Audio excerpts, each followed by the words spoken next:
দিনে সূর্য রাতে চন্দ্র প্রকৃতির নিয়মেই এটি। তবে কখনো কখনো রাতও হয় দিনের মতো উজ্জ্বল। বিস্ময়কর বিষয় হলো সত্যি সেসব স্থানের বাসিন্দারা প্রকৃতির এই অদ্ভুত নিয়মে নিজেদের মানিয়ে নিয়েছেন। বিশ্বের কয়েকটি দেশের কিছু স্থানে রাতেও দেখা যায় সূর্য। নিশীথ সূর্যের দেশ হিসাবে আমরা নরওয়েকে জানি। উত্তর মেরুর বরফে আচ্ছন্ন থাকে নরওয়ে। সারা বছর এই দেশে কনকনে ঠান্ডা থাকে। গ্রীষ্মকালে নরওয়েতে সূর্যাস্ত হয় না, তবে সবসময় সেখানে দেখা যায় গোধূলি। প্রায় ৭৬ দিন পর্যন্ত সেই সূর্যকে নরওয়ের আকাশে দেখা যায়। আইসল্যান্ড ব্রিটেনের পর এটি ইউরোপের দ্বিতীয় বৃহত্তম দ্বীপরাষ্ট্র। আইসল্যান্ডেও রাতের আকাশে সূর্য দেখা যায়। জুন মাসের এই নিশীথ সূর্যের সবচেয়ে ভালো দর্শন মেলে মার্চ ও সেপ্টেম্বর মাসে। সেখানে দিন ও রাতের পুরোপুরি অর্ধেক অবস্থানে থাকে। আলাস্কার উত্তর অংশের সবচেয়ে বড় শহরের নাম ব্যারো। এ শহরেও মে জুলাই মাস পর্যন্ত আকাশে সূর্য দেখা যায়। প্রায় ২ মাস অস্ত যায় না সূর্য।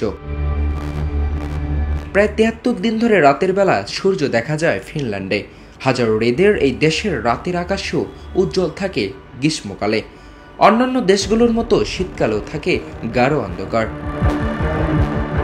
প্রতি বছর মে আগস্ট মাস পর্যন্ত সুইডেনের আকাশে সূর্য মধ্যরাতে অস্ত যায়, আবার ভোর ৪টায় উদিত হয়।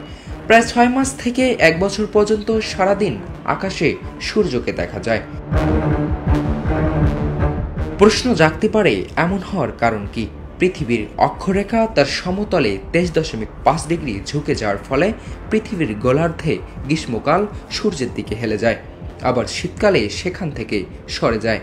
ফলে সুমেরু ও কুমেরু অঞ্চলে বছরের একটি বিশেষ সময় মধ্যরাতেও সূর্য দেখা যায়।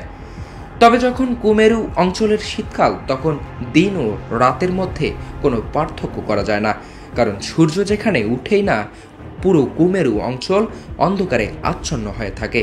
ঠিক তখন সুমেরু অঞ্চল পুরো ২৪ ঘন্টায় সূর্যলোকিত দিন উপভোগ করে।